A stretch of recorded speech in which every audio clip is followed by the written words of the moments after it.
Olá, seja bem-vindo ao Lead da Memória, um programa produzido pelo Newslink TV. O Lead da Memória busca um resgate da matéria-prima do jornalismo, as histórias. E nós fazemos isso através da vida dos nossos convidados. A partir das suas memórias, tentamos traçar um paralelo entre o ontem e o hoje. O que mudou e o que permanece no ofício de jornalista? O que a experiência pode nos ensinar? Eu sou Matheus Mota, aluno do 4º semestre do curso de jornalismo da Universidade de Fortaleza. Neste episódio, convidamos a jornalista Márcia Gurgel, hoje aposentada. Márcia foi repórter do jornal O Povo por mais de 30 anos, recebendo 25 prêmios de jornalismo ao longo da carreira. Ela também foi diretora do Sindicato dos Jornalistas Profissionais do Ceará, o Sindijorce, membro da Federação Nacional dos Jornalistas, ombudsman do O Povo, além de jornalista na Rádio Universitária e coordenadora de comunicação social da UFC. Ela foi ainda diretora de comunicação do Tribunal Regional do Trabalho. Márcia é também escritora. O livro Dos Canaviais aos Tribunais, A Vida de Luiz Carlos da Silva, é assinado por ela e pelo irmão, Dr. Marcelo Gurgel. E é claro que a sua produção literária também lhe rendeu prêmios.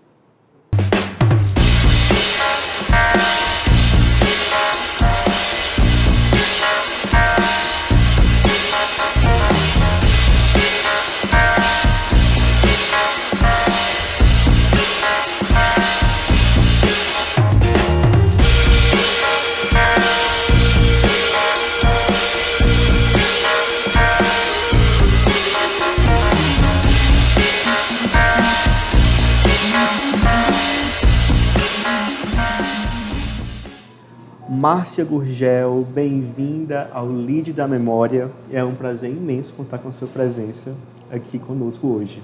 Obrigada, o prazer é meu. Pode ficar à vontade, pode mandar ver. Ótimo, então vamos começar falando um pouco sobre a sua formação, né? Márcia é formada em Comunicação Social e Letras, Português e Inglês, pela Universidade Federal do Ceará.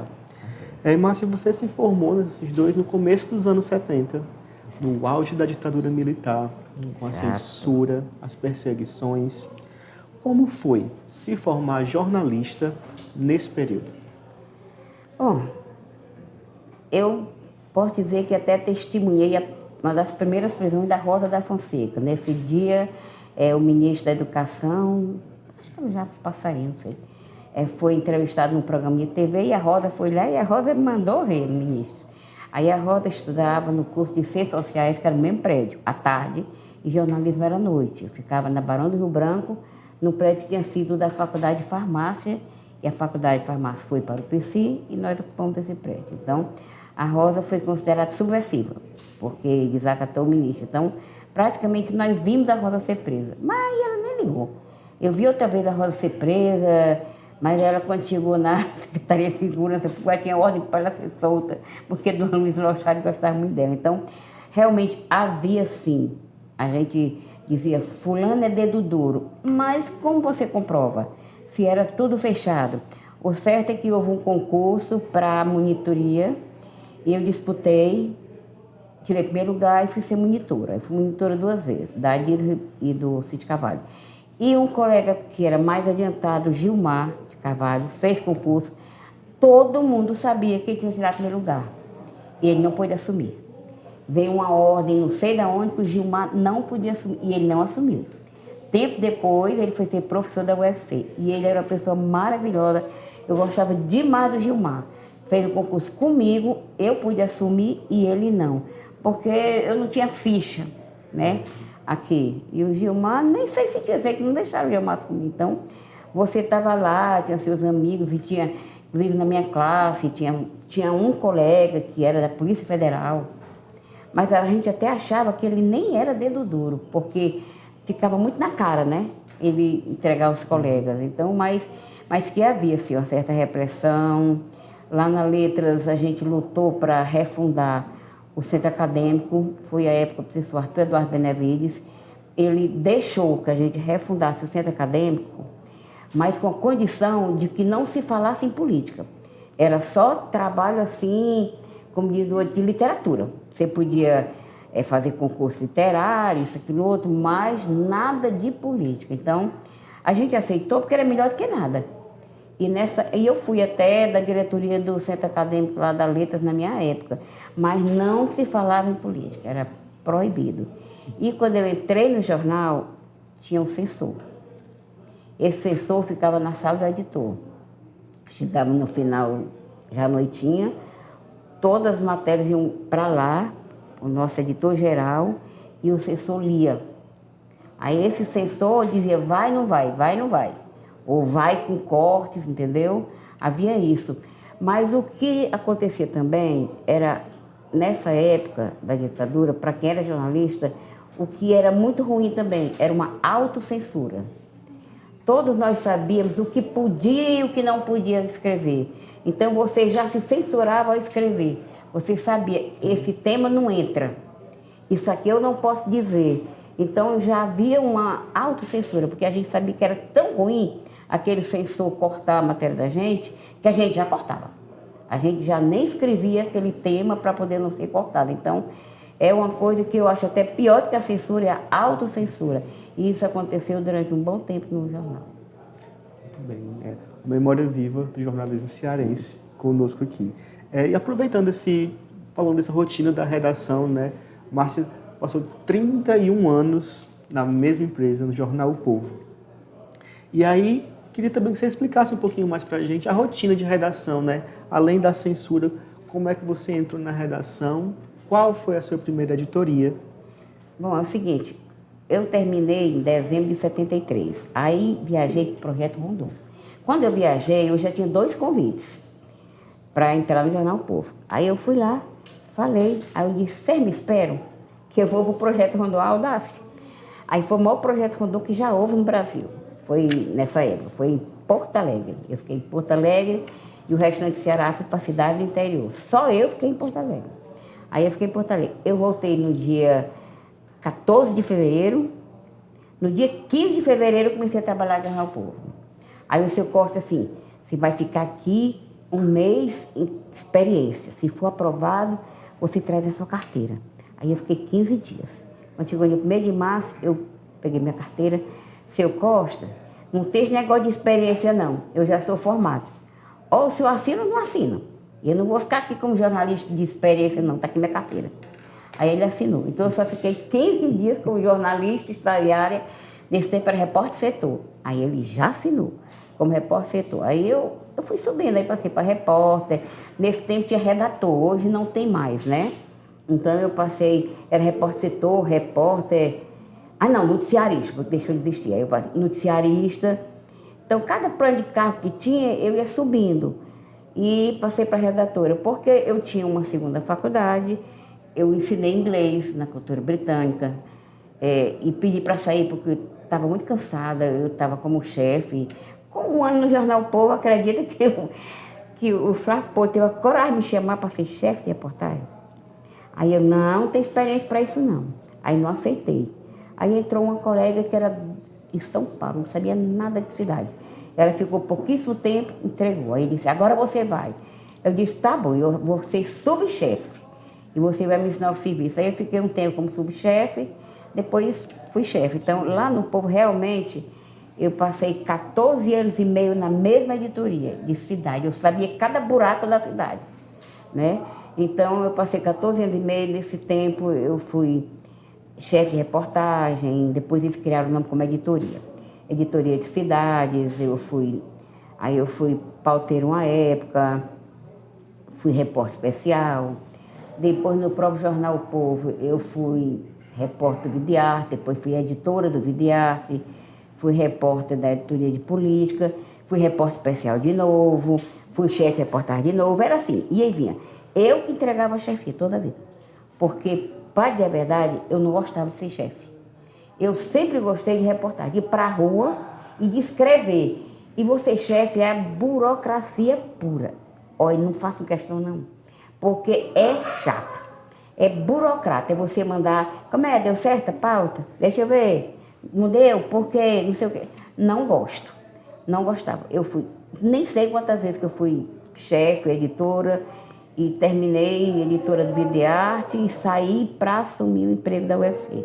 Eu tinha passado, né, em concurso, aí levei 20 anos de serviço da prefeitura para a UFC, com mais 10 me aposentei. e passei ainda 2 anos como diretora de comunicação do Tribunal Regional do Trabalho, a convite lá do presidente que tinha assumido, do Antero. Então, esse negócio de ser chefe é burocracia pura. Ganha mais? Ganha, mas ganha um pouco mais. Porque, de fato, eu tinha um salário um pouco diferenciado do jornal, porque com tantos anos de Jornal do Povo, com tantos cargos de chefia que eu tinha passado, se eu ficasse com o mesmo salário, eu estava sendo burra, né? Então, cada vez que o tempo ia passando, eu negociava. Era eu e o meu marido, ele negociava, eu negociava. E foi indo, a gente conseguiu completar o tempo. Ele ficou 41 anos no jornal, eu fiquei 31. Saí junto com ele, porque ele entrou com 16 anos no Jornal do Povo. E aí, nesse tempo, nem assinaram a carteira dele, mas depois o jornal reconheceu para o INSS. Então, eu fui ombudsman, eu fui a segunda. Foi a primeira a Dízia e eu fui a segunda. Aí, quando estava terminando o mandato, a gente tinha feito a reunião para criar a Associação de Ouvidores do Ceará. Aí eu fui indicar a Dízia para ser presidente. E aí, nessa associação, eu disse lá, eu faço questão que o ombudsman não renove o mandato. Ele tem que dar a vez para outro, para que cada um consiga entender como é essa comunicação repórter-leitor. Aí eu botei lá e disse para o Demócrito, disse, não aceito renovação. Aí ele me ligou, aí disse assim, minha filha, você está voltando para a redação? Eu disse, estou. O que você quer fazer? Eu disse, diga aí, Demócrito. Aí ele disse assim, você vai ficar na chefia junto com os meninos. Aí tinha 3 chefes. Eu disse, você quer que eu seja a 4ª chefe? Aí eu disse para ele, eu disse, é muito cacique para pouco índio. Eu disse, não quero. Aí ele disse, o que você quer fazer? Eu disse, o que eu nunca fiz no seu jornal. Se você deixar o que eu quero. Ele disse, o que você quer, minha filha? Ele era muito bom, Demócrito. Ele disse, o que você quer? Aí eu disse, quero ser editorialista. Como assim? Eu disse, quero aprender com Valdemar Menezes. Quero ser editorialista. Ele disse, pois converse com ele, está autorizado. O Valdemar aceitou na mesma hora, só que eu fui para a editoria de opinião, não era só isso. Eu fazia artigo, né? Toda sexta-feira, que era uma coisa que eu amava fazer, artigo. Fazia artigo, isso tinha uma repercussão enorme, porque saía foto, não sei o quê. E eu fazia e dividia com o Valdemar Menezes, 3 para mim, 3 para ele e 1 de convidados. Então, eu estava dizendo ali que a coisa que eu mais amava era que ninguém sabia quando o editor era meu, quando o editor era o Valdemar. E o Valdemar é muito bom, ele é a pessoa maravilhosa e um excelente editorialista. Eu fui a primeira mulher editorialista do Ceará.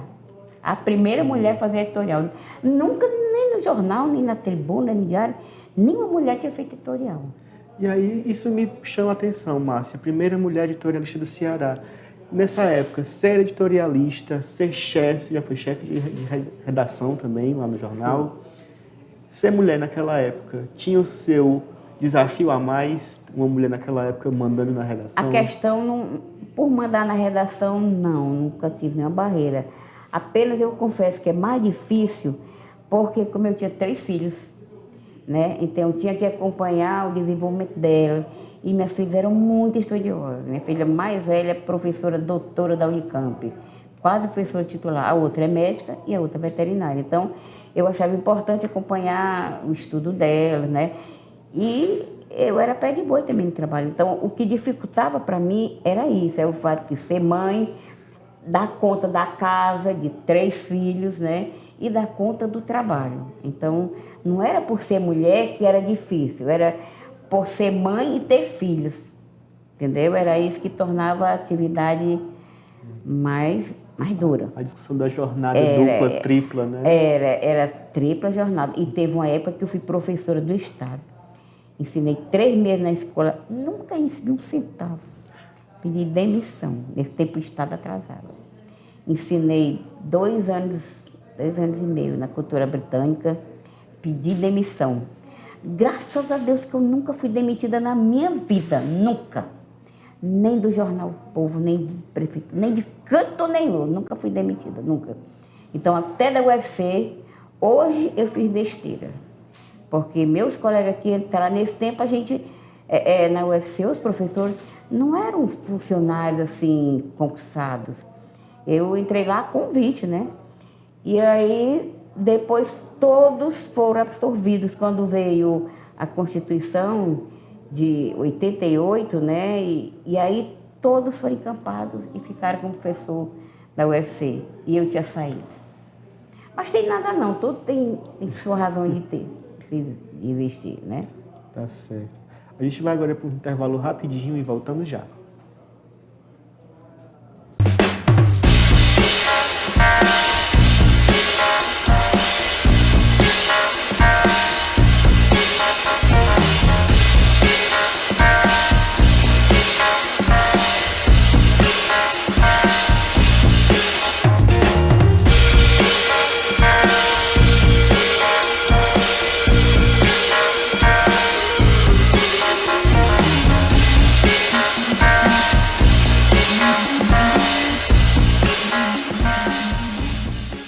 Unifor, um lugar de histórias. Ensina, Aprende, pesquisa, descobre. onde sempre acontece mais. Um campus vivo, inquieto, pulsante, Pulsante. aberto a todos. A todos.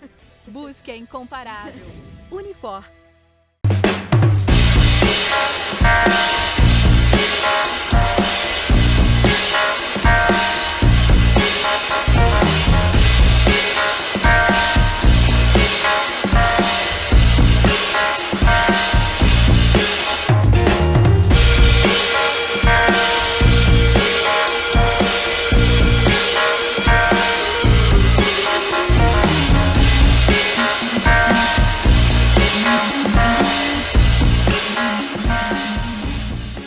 Nós voltamos agora com o Lead da Memória.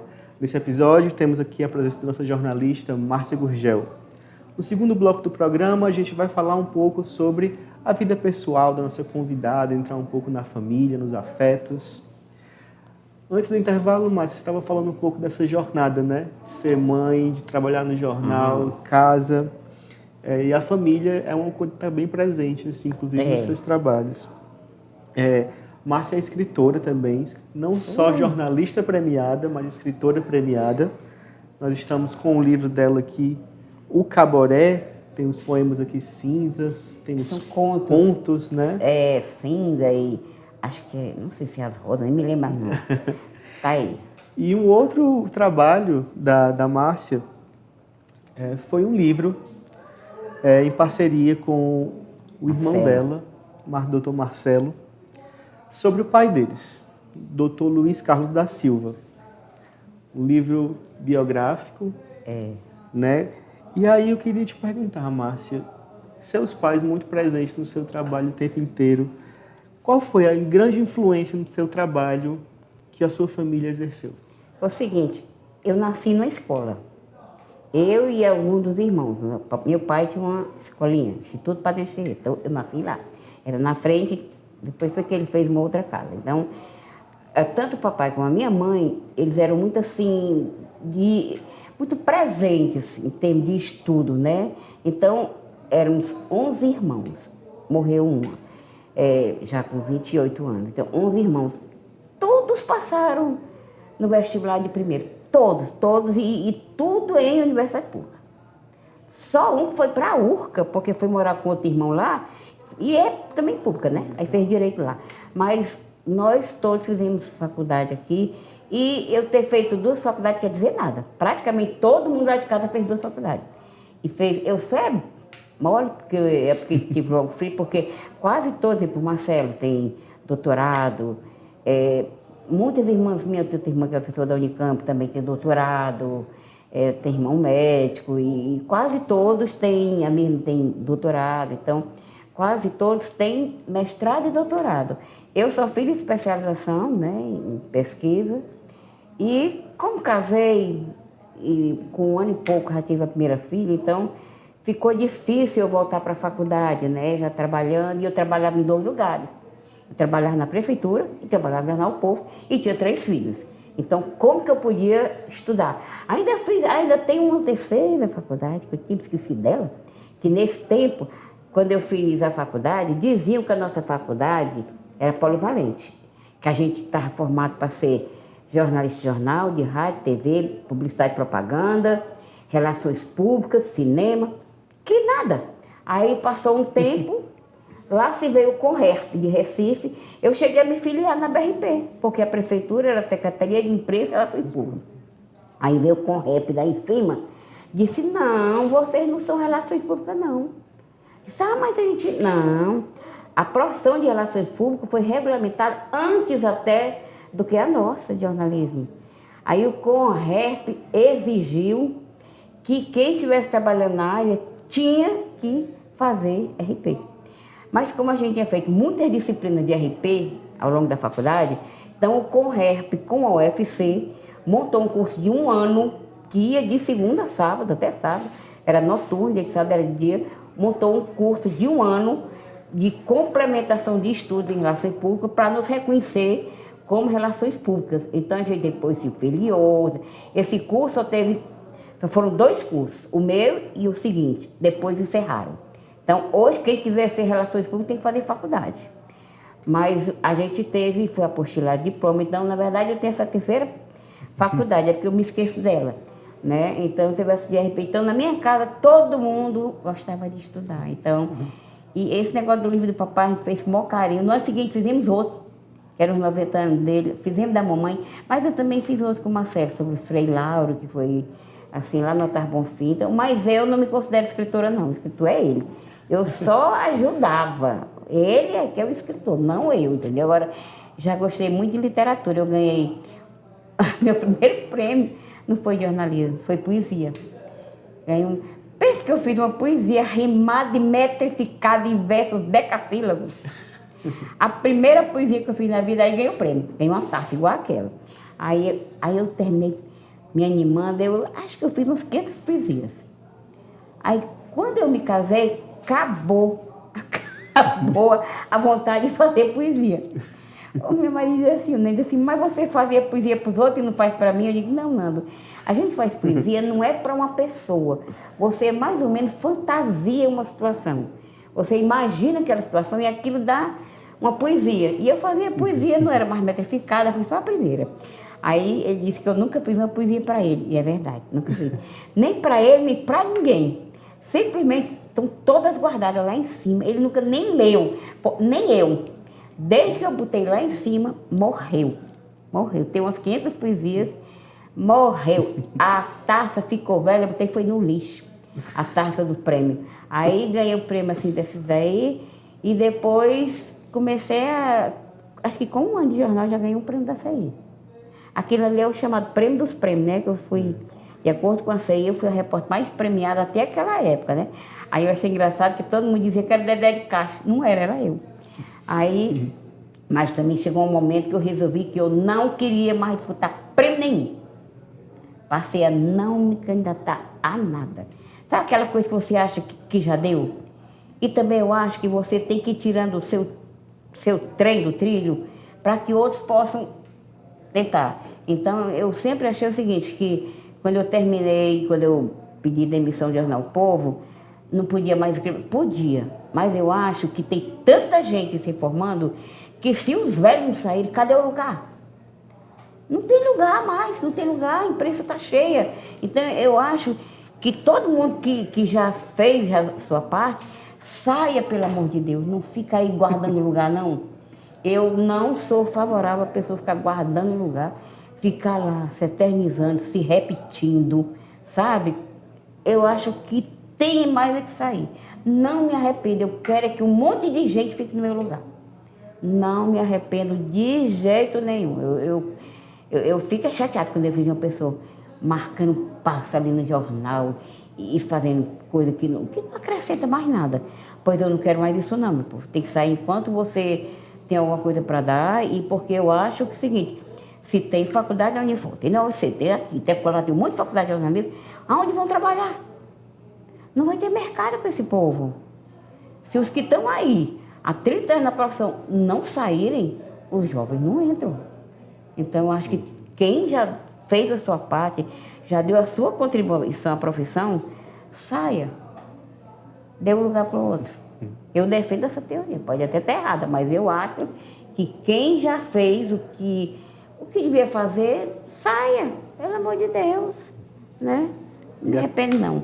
Pois aí eu sempre gostei muito de ler. Deixa eu me gabar aqui de um feito que eu fiz. Por favor. Que foi o seguinte, eu passei um bocado de tempo como crítica literária do Jornal O Povo, eu gosto muito de ler. E aí a gente sabia que ia sair um livro importante, que era a continuação de E o Vento Levou. O nome do livro é só Scarlet. Não. E eu recebi da editora o livro, lógico, como todo jornalista da área, né? Porque do Ceará eu recebi, o livro tinha 700 e tantas páginas. Eu recebi no final do expediente, tinha terminado a editoria, eu ia me embora, levei o livro para casa. Aí depois que elas me dormiram, eu me sentei na cadeira. Eu digo, eu vou ler isso aqui. Terminei de ler 4 horas da manhã. 700 e tantas páginas do livro. Aí chegou 8 horas da manhã, eu fui para o jornal, eu fiz uma página inteira de comentários sobre o livro. Foi o primeiro jornal do Brasil a comentar o livro. Porque ninguém era doido de passar a madrugada lendo 700 e tantas páginas dessa grossura. E eu também só li essa vez, não reli mais esse livro, né? Que eu não releio o livro, só leio, posso gostar ou não gostar. Então, eu fiz uma página inteira de crítica literária sobre o livro Scarlet. Pois eu adoro. Márcia diz que não gosta de gente vagarosa, a gente consegue ver, né? Não gosto. Não gosto de gente vagarosa, que pensa no que vai dizer, no que vai escrever. Rapaz, para mim o pessoal diz assim, como é que tu faz para escrever ligeiro? Eu digo, é o lead. O lead é assim, não é só a síntese, é tudo. Eu fazia assim, o que é que tem de importante para dizer? É isso, isso, isso, isso. Pronto, na minha cabeça. Eu escrevi o lead. Depois que eu fazia o lead, era só desenvolver o lead, gente. Não tinha trabalho, era a coisa mais fácil do mundo. Você fazendo um lead bem feito, o resto sai. E ainda tinha outra coisa que eu não gostava. Mesmo tempo da máquina da datilografia, que eu entrei na máquina da datilografia, eu não reescrevo o que eu escrevo. Não conserto mais. Eu digo, se eu botei aqui, é porque em algum momento aquilo saiu da minha cabeça, que era isso que eu queria dizer. Eu não, porque tem gente que faz, aí tirava o papel da máquina, fazia de novo, fazia no computador, apagava. Eu não. Quero nem saber se está bom ou se está ruim. A primeira versão é a última. Para mim, a primeira versão é a definitiva, porque eu acho que se eu escrevi aquilo é porque naquele momento era o que havia de mais importante na minha memória para dizer. Então, o pessoal dizia que eu escrevi ligeiro, porque eu não reescrevo. Eu escrevi e está lá, acabou. E os editores aceitavam numa boa? Imagina, graças a Deus, aceitavam numa boa. Coisa boa. Aceitavam. Eu tinha muita sorte. Muito bem. Bom, continuando um pouco dessa trajetória... E foram 25 prêmios de reportagem. Que eu ia comentar, né? Fala da contribuição que a gente tem que dar para o jornalismo, para saber a hora de parar, mas a contribuição da Márcia não foi pouca. 25 reportagens premiadas. E o prêmio da Associação Cearense de Imprensa, um troféu reconhecendo a jornalista até então, né, mais premiada do Ceará. Da ACI. Daqui da ACI. Até aquele ano, viu? Até aquele ano. Vou dizer que agora não tenha mais, né? Porque gosto de dizer a verdade. Não, talvez não tenha porque parou. Não teria continuado. Parei, acho que nos 3 ou 4 anos finais do Jornal O Povo, eu nem participei mais. Não dava nenhuma reportagem. Bom, nessa seara do jornalismo com a família, você tinha comentado a casada com Fernanda Deodato, jornalista, foi do esporte do Jornal O Povo. Foi. Márcia passou 31 anos. E ele 41. Como foi? Não foge ao clichê do jornalista casar com jornalista. Ele foi do esporte, mas foi editor de Brasil e Internacional. E foi crítico de música do Jornal O Povo durante muitos anos, ele. Eu fazia crítica literária, ele fazia crítica. Foi muito engraçado, a gente já estava aos 4 anos no jornal, e eu passava por ele, eu acho que não dava nem boa tarde. Ele ficava logo na entrada aqui da redação, que era o esporte, eu passava direto. Se dizia boa tarde, era um dia boa tarde geral, não era para ele. Ele era muito calado, sabe? Muito calado. E eu sou muito falante. Então, ele disse que me via falando, parará. Aí, um dia, casou-se um colega nosso, diagramador, Vicente. Dizia que era Vicente Magrinho. Aí, casou o Vicente, ele nos convidou e nós fomos. E eu fui com a minha irmã, e ele foi só. E de lá teve a recepção na casa do Vicente, e aí eu fui fazer... Eu saí fazer meu prato, ele pegou e disse assim, você faz um pratinho para mim? Eu disse, faço. Aí nesse pratinho a gente começou a conversar. Meu pai tinha comprado um som muito bom lá de Manaus, aí eu sabia que ele gostava de música. Eu disse, tu quer ouvir um som lá em casa? Papai comprou um som bom. Aí ele chegou lá levando 2 LPs para mim de presente. LPs que desapareceram. Ele me levou 2 LPs. E dali, ele nunca perguntou se a gente queria namorar. Ainda hoje estou esperando o pedido de namoro. Aí foi indo, com 7 meses a gente casou. 7 meses de namoro, a gente casou e não teve negócio de invadir o meio de campo, não. Meu pai era rigoroso, meu filho. No começo, ó, pegando pesado, meu pai. Aí a gente casou com 7 meses, estamos casados há 46 anos. 46 anos de casamento, um aguentando o outro, até velho. E a gente vive muito bem, graças a Deus. Nós não somos ricos, mas também não temos empréstimos, nem banco, nem ninguém, não devemos nada a ninguém, graças a Deus. Não tem riqueza, mas também não tem débito. Então, isso para mim é importante, é botar a cabeça aqui e dormir, né? Que a gente é muito controlado financeiramente. E eu sou muito feliz com ele e eu acho que ele é feliz comigo. Pensa 2 pessoas diferentes. Ele é calado. Mas ele adora escrever. De uns tempos para cá deu para fazer poesia, tem uns versos rimados, assim, bem engraçados. Que tempo que eu digo, Nanda, eu chamo ele de Nanda, eu vou juntar para escrever um livro. E ele não quer que eu transforme em livro. Já dá para fazer não sei quantos livros dele. Aí ele diz, você faz com as suas? Eu digo, eu nem leio as minhas, nem pego. Deve estar cheirando a mofo lá em cima. Nem pego. 2 jornalistas que não querem ser publicados, como Eu não. pode, Márcia? Esses livros aí de papai, porque o Marcelo é quem cuida. Eu não. Não faço questão de publicar ali. Gente, eu não faço questão de aparecer, não. Não faço questão de nada dessas coisas. Eu vivo minha vida, já tenho 5 netos. A última nasceu há 2 meses, a última netinha. Então, eu tenho um neto de 15 anos. Mas só tem 3 aqui. Tem minha filha mais velha, mora em Campinas. Essa é estudiosa. Essa merecia ser entrevistada. Ela tem não sei quantos trabalhos que deram. Ela tem, como é? Fala, tá me faltando nome, patenteado. Tem não sei quantos inventos patenteados. Ela é engenheira química. Ela tem pós-doc, tem 3 pós-doc, um na Alemanha. Morou na França, morou na Alemanha. Ô, bicho estudiosa, não chegar nem aos pés dela. Uma mãe orgulhosa das filhas. Eu tenho muito orgulho das 3 filhas. Das 3 filhas que criou com o jornalismo, com o trabalho de jornalista. Foi estudando no Cristos com bolsa do jornal. Não sei nem se o jornal ainda tem, mas tinha bolsa. Era muito bom. Bom, então além de jornalista, escritora, não se considera, mas é escritora, mãe. Fui professora. Ensinei 5 anos no Rui Barbosa, 2 anos na cultura britânica. Mas não era minha praia não, sabe? Esse negócio de ser professora, não era muito minha praia não. Eu nasci e fui para ser jornalista. E com todas essas atribuições, ela ainda prestou outra contribuição para a sociedade. Ela foi conselheira do Fundo Cristão para Crianças, que hoje é o Child Fund Brasil, durante 20 anos. Foi. Como foi essa experiência, É um trabalho não Márcia? remunerado, né? Voluntariado. Voluntário. Muito bom. A CCF era uma instituição muito séria, com pessoas assim, muito sérias, como conselheiros. Era o Ednilton, que foi do Canal 10, né? Era o Ednilton, o Dr. Silas Munguba.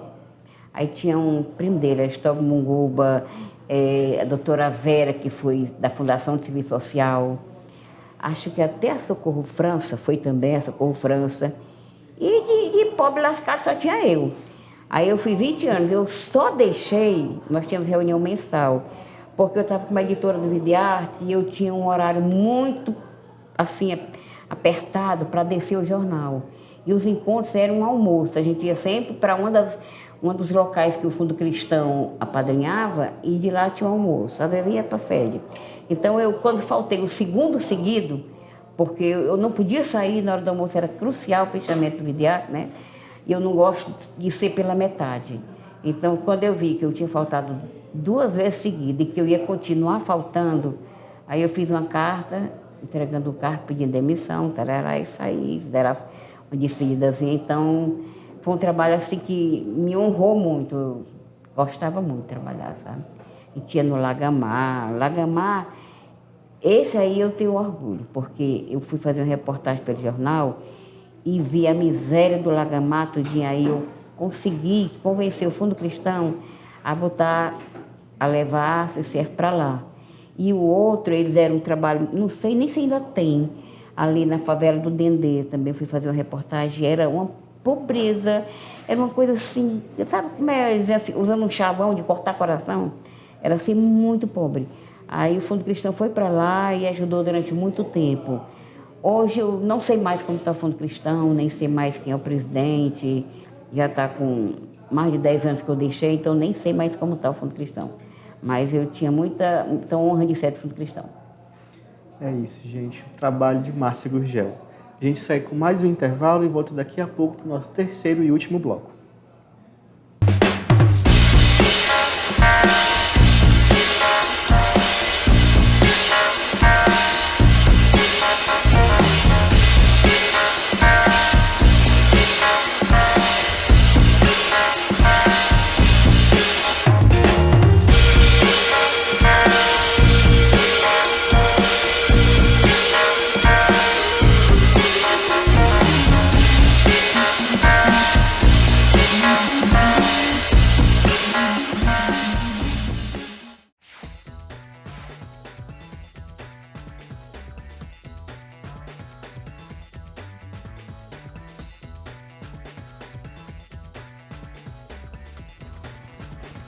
Que é incomparável.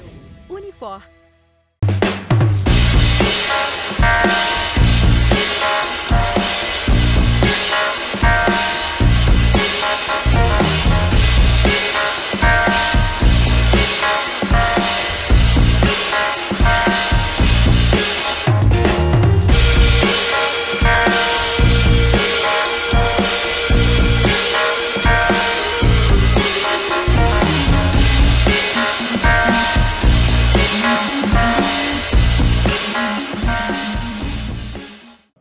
Estamos de volta com o Lead da Memória, hoje com a nossa jornalista Márcia Gurgel. E eu só queria que a câmera pudesse ficar gravando durante os intervalos para vocês ouvirem todas as histórias que a gente está ouvindo aqui também. Bom, nosso terceiro e último bloco, a gente vai voltar nossos olhares mesmo para a profissão, para o ofício ali, a labuta do dia a dia do jornalista. 31 anos de redação, muitas histórias. A gente tem aqui, que a Márcia gentilmente trouxe para a gente, algumas dessas histórias que ela ajudou a contar ao longo de todos esses anos. Dossiê do Araguaia, uma reportagem sobre tráfico de crianças e Sofrendo nos Campos do Senhor, a saga do cearense na seca.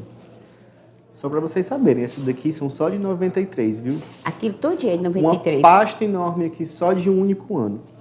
Porque tem muito mais aí para contar essas histórias. Mas, Márcia, eu queria saber de você, dessas 3 histórias aqui, o que você pode destacar para a gente? O que te marcou? Cada qual é uma história. Essa da seca, eu cobri muitos anos de seca no Ceará, fui ao interior, vi muita miséria, muita pobreza. E, assim como cobri o Ceará, ele passou anos de seca e anos de chuva em excesso. Me lembro que foram bem 5 anos de chuva. Então, nessa de chuva também foi bem duro trabalhar. Esse da seca, eu fiz com a Carmina, uma colega muito boa. O pessoal acampou, mais uma vez, ali na Secretaria de Agricultura. E a Carmina passou a noite lá, o pessoal acampado, fazer reportagem. E eu fui para o interior. Eu fui para algumas cidades do interior que estavam muito seco, né? Então, tem algumas cidades aqui que, na época da seca, é terrível, né? Então, eu fui para o interior, eu sou fotógrafo, e nós vimos muita pobreza, muita tragédia. Numa das vezes, um cara que estava na frente do serviço, ele vinha andando quase ao nosso encontro. Ele desmaiou nos pés da gente, sabe? Então, muito sofrimento. E depois a gente fechou tudo com uma entrevista com o governador da época, Ciro Gomes, para dizer o que o Ceará estava fazendo. Então, essa reportagem realmente foi premiada, né? A outra, que é tráfico de criança, nessa ocasião, a gente ficou sabendo que estava terrível a situação de adoção de criança por estrangeiros. Aí se dizia, mas é melhor que vá para a França, que vá para os Estados Unidos, do que ficar na miséria aqui. Na minha cabeça não era. Na minha cabeça tinha muita gente aqui mesmo no Ceará em condições e querendo adotar criança. Porque privilegiava quem vinha da França, tinha muita gente da França. Vinha da França, vinha não sei de onde, pegar criança. E a fila imensa aqui no Ceará de pessoas candidatas à adoção. E havia muita coisa, por isso que o nome era tráfico, muita facilidade para que o estrangeiro viesse. O estrangeiro acertava tudo e vinha, ficava uma semana aqui. E enquanto o cearense, para adotar uma criança, tinha um período longo de convivência com a criança, né? Então, e havia muita gente ganhando dinheiro atrás. E a gente foi descobrindo, desenrolando esse novelo todo. Então, e dessa reportagem, entrevistou quem pôde, quem tinha a ver. Eu fiquei muito satisfeita, eu e a minha colega Carminha, dessa reportagem de tráfico de criança, que a gente conseguiu, na época, que fosse criada, ainda hoje existe, uma comissão, eu não sei se chama SEJA, sei lá, Comissão Estadual, não sei o que, de Adoção Internacional, SEJAI, foi criada essa comissão para tratar só das adoções internacionais de crianças. Então passou a ser uma coisa que o juizado ficou levando a sério, né? Essa adoção internacional. Não era que nunca mais pudesse adotar, mas não podia ser assim, do jeito que estava sendo. Então, ela teve, assim, uma resposta oficial muito boa. Então, ainda hoje existe a comissão. E eu acho que a gente cumpriu um papel social. Esse dossiê Araguaia, eu tinha lido um livro sobre o que houve no Araguaia. Na verdade, eu li muito, né? Essa parte da ditadura me interessava muito. Desde quando eu era aluna do liceu, que o CLEC foi colocado na clandestinidade, e mil coisas, e mesmo na faculdade, meu pai era político. E era político de oposição à ditadura. Então, eu fui criada dentro do ambiente político. Então, esse assunto, ditadura militar, tortura, sempre me interessou. Aí, eu peguei o gancho do livro que eu li e resolvi fazer uma matéria destrinchando o que houve de verdade no Araguaia. Quem pode contar? Quem estava lá. Ou quem, pelo menos, participou da guerrilha. Então, eu entrevistei algumas pessoas, inclusive, eu acho que essa reportagem serviu para consertar uma coisa que estava muito... O pessoal começou a falar, que ia sair de uma reportagem na revista, acho que na Veja, apontando o Pedro Albuquerque como sendo o dedo duro dos companheiros. Ele não foi dedo duro. O Pedro Albuquerque não é dedo duro. Eu conheço o Pedro, faz tempo que eu não vejo, não tenho procuração dele, mas ele não é dedo duro. Não foi. Então, o Pedro e o próprio Partido Comunista, na época, deu uma declaração dizendo que o Pedro não entregou nenhum companheiro. Na verdade, nenhum entregou ninguém. Houve morador lá, na região do Araguaia, que, torturado, ameaçado, entregou. Dizia, esses jovens aqui, os rapazes, estão lá em tal lugar. Então, não sei aonde, era bico papagaio, não sei o que, para aí começou a entregar. Mas os moradores ameaçados entregaram o local porque eram estudantes quase todos, né, universitários. Então, eles foram, na verdade, ali não foi guerra, ali eles foram trucidados, né? Gente que já estava nas mãos, alguns se entregaram e mesmo assim foram mortos. Então, essa reportagem do dossiê Araguaia, eu gostei muito e deu uma repercussão muito grande. De gente, ligada a general, querendo desmentir tudo. Isso não dá para desmentir. O que houve acolá não tem desmentido. Os mortos falam, né? Então, essa reportagem, para mim, teve uma valia muito grande. Outros também, eu entrevistei o Betinho na época da fome, né? Ele era uma pessoa assim, para mim, tá lá no céu, o Betinho. Então, eu fiz uma reportagem linda sobre a fome com o Betinho. Aí, quando ele morreu, de noite, já estava com uma editorialista, ligaram lá para casa, e eu fiz nas carreiras um editorial para a primeira página do Jornal O Povo, sobre o Betinho. E isso do Betinho deu uma coisa que eu nunca me esqueci. Eu era da editoria de opinião. E tinha um colega, que ele é jornalista, nem sei se está vivo. Ele era muito reacionário, sabe? Ele só fazia escrever, ele não era de jornal, só escrevia artigo e tinha sido até deputado. Aí ele pega, o Betinho tinha falecido, ele fez um artigo para a gente publicar, mas pensa da pessoa dizer um monte de mentira, de agressões em cima do Betinho. Eu não me conformei. Aí foi censura que eu fiz. Se tem uma vez que eu fiz censura, eu fiz. E essa eu não nego. Eu fiquei com muita raiva. Eu disse, como é que o cara tá morto, não pode se defender?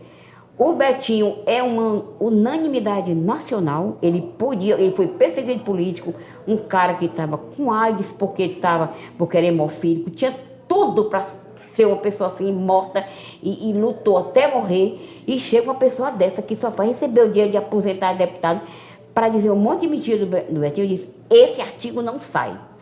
Aí ele ficou louco. Aí eu liguei para o Demócrito e disse, Demócrito, vai ter censura no seu jornal, porque esse artigo eu não vou deixar publicar.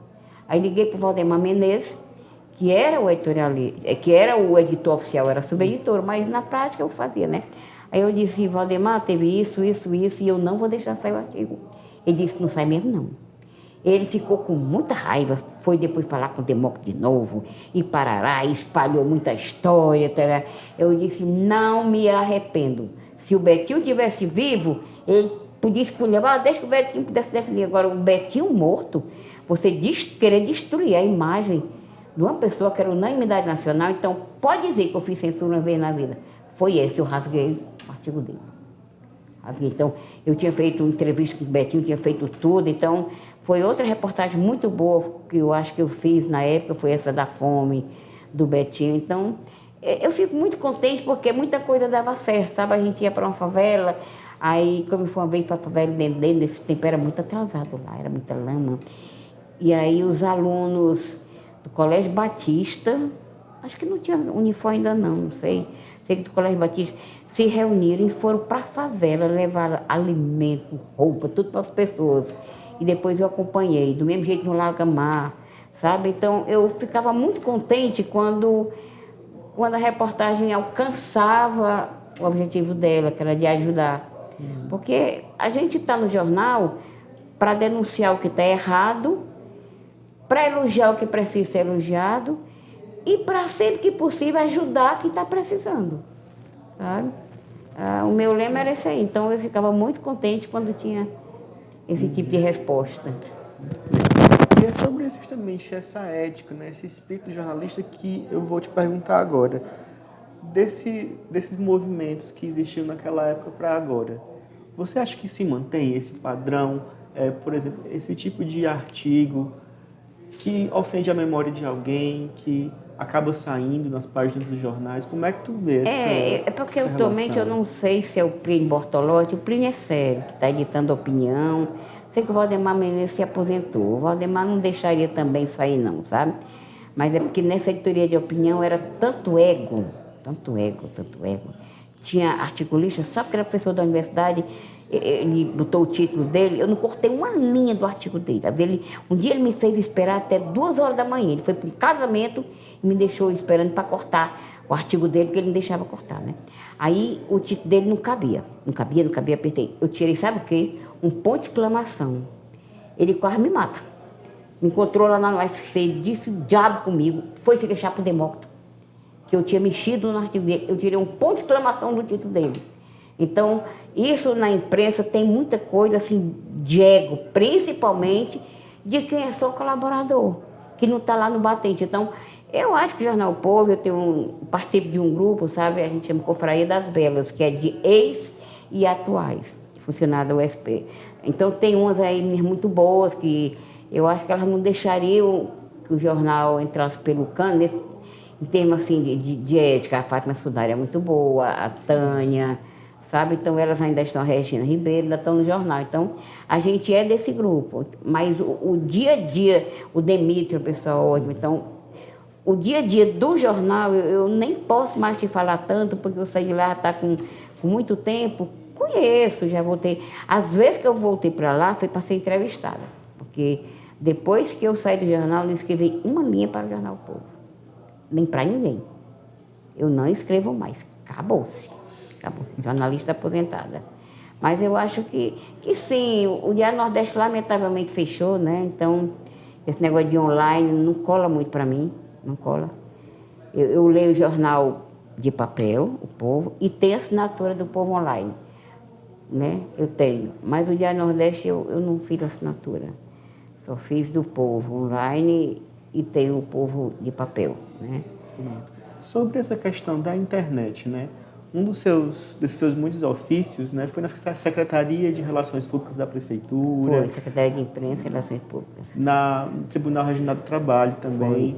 Né, nessa parte da assessoria e das relações públicas, que hoje, com as redes sociais, com a internet, né, mudou bastante. Mudou. E eu vou lhe dizer uma coisa, o pessoal que trabalha em assessoria de imprensa, não é todo mundo não. Não sei por que tem gente que é assessor, que acha que a função dele é só defender a empresa. Eu acho que não. Não é só defender a empresa. Ele tem que ser honesto. Teve um episódio no Tribunal Regional do Trabalho. Isso aí eu sei e conto porque ninguém vai desmentir. Houve um estupro dentro do tribunal. Um cara de fora, ele veio perseguindo a menina, assim, a menina era até evangélica e virgem. Ele, nas escadarias lá do tribunal, ele estuprou a garota. E aí o engenheiro de lá conseguiu pegá-lo. Ele fugiu, mas o engenheiro do tribunal correu e ele foi preso. Aí o que foi que aconteceu? A imprensa ficou sabendo. Rapidamente a imprensa ficou sabendo. Não fui eu que disse, mas a imprensa soube. Então o rapaz lá da portaria de um dos prédios, o TRT tinha 3 prédios. Aí disse assim, doutora, tá vindo a imprensa todinha aqui atrás para falar do caso dessa moça. Eu mando embora? Ele disse, não, você manda subir. Você manda subir tudinho. Não manda embora nenhum. Vem tudinho, eles querem saber o que eles querem saber, a gente diz. A gente diz a verdade. Um atrás do preso, um atrás de tudo. Aí cada uma que chegava, aí foi chegando. Canal 10, não sei quem. Aí o que fazia? Aí eu disse assim, aconteceu mesmo. Aí eu contava a história, tarará. Doutor Antero não estava nesse dia, foi uma sexta-feira à tarde. E eu que dava as entrevistas. Eu disse, não, se a gente nega, se a gente esconde, é muito pior. Eles vão começar a dizer não sei o que, o tribunal não tem fiscalização, não sei o quê. Eu disse, foi aqui, tarará, mas foi o engenheiro do tribunal quem conseguiu prender o cara, não sei o que. A menina não vinha para cá, ela veio fugindo. Ele me perseguindo a garota desde do shopping ali, vizinho nesse tempo, não sei se tinha loja Camelo, ela disse que ia para lá. E o tribunal ali perto, aí ele perseguiu a garota. E ela entrou e o tribunal errou, porque tinha câmera de vídeo, ela entrou bem ligeiro, o rapaz disse que é porque ele entrou seguindo uma pessoa e ele pensou que estava acompanhando essa pessoa que se identificou. E ele terminou entrando. Aí eu disse, aconteceu isso, e contei tudo. Então, eu era a assessora de comunicação de lá. Mas você não pode esconder. Mesmo em assessoria, você tem que ter ética, você tem que ser verdadeiro. Então, hoje, eu não sei como estão agindo, mas eu se fosse professora, eu diria que quem trabalha em assessoria de comunicação tem que ter ética, igual a todo mundo na vida tem que ter ética. Se você trabalha numa farmácia, você tem que ser ética e não empurrar um remédio que não serve. Não é isso? Então, se você está numa lojinha vendendo uma roupa, você tem que dar o que a pessoa está pedindo e explicar ainda, olha, essa roupa aqui, tarará, tem que falar.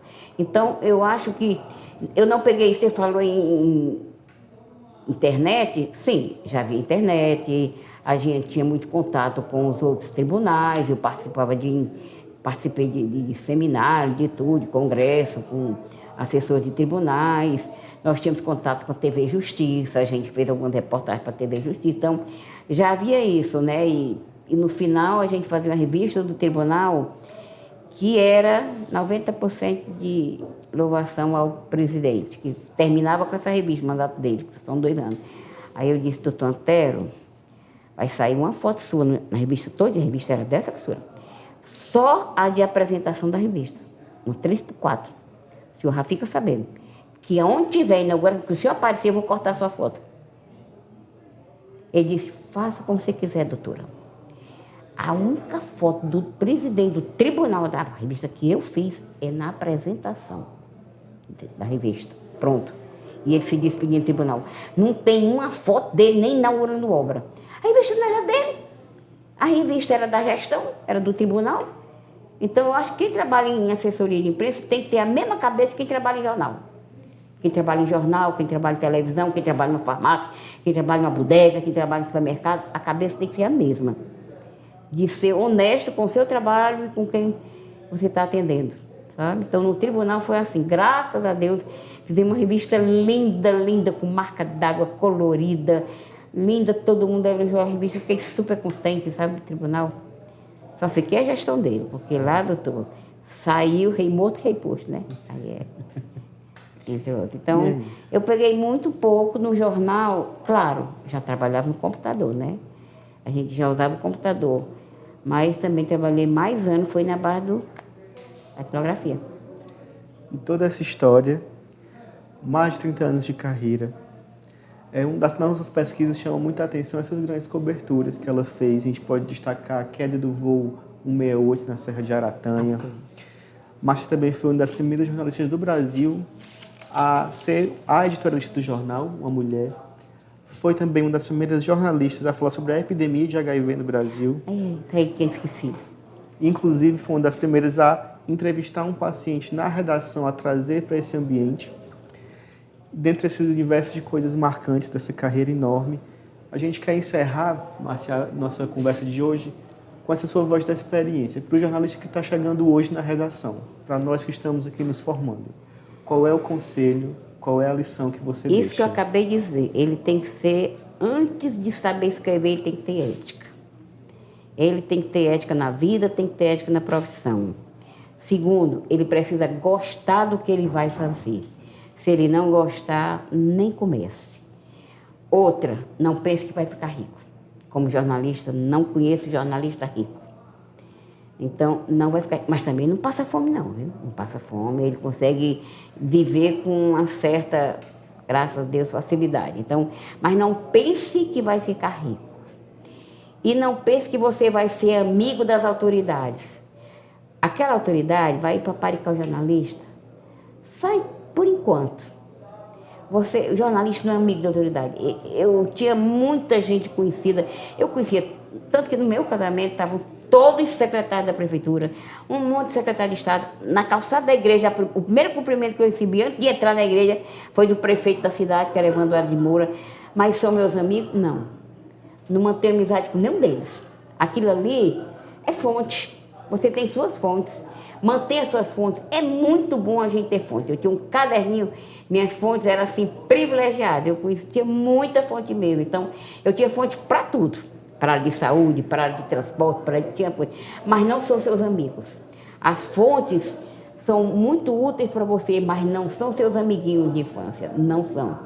Você respeite as fontes e você será respeitado.